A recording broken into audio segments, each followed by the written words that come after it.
Начинаем процесс квашения капусты.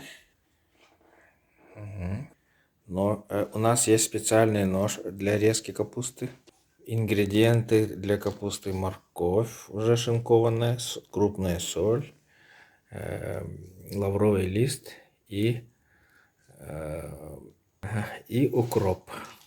На дно ложим большие листья капусты, ложим на дно бака. Полностью укрыли дно крупными капустными листьями. Режем капустный качан пополам. Вот. Начали.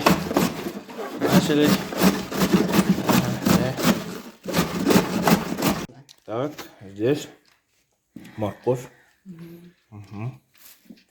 Засыпаем. Теперь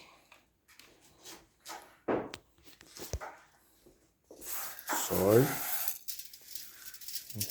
По вкусу. Перемешиваем.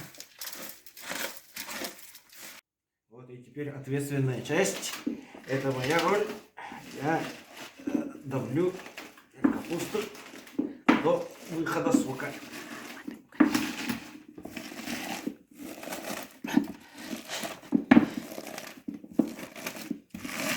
Капуста сочная в этом году.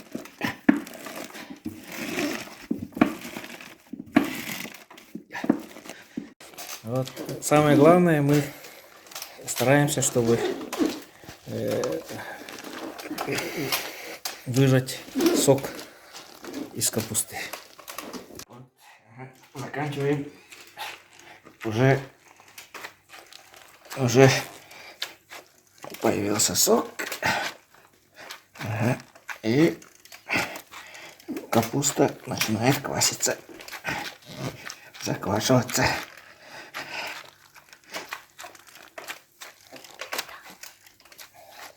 Вот и принесли, поставили. Вот сейчас еще 3-литровой банкой придавим и через 3 суток будем кушать квашеную капусту. 3-литровая банка. Процесс на этом завершен. Спасибо за внимание.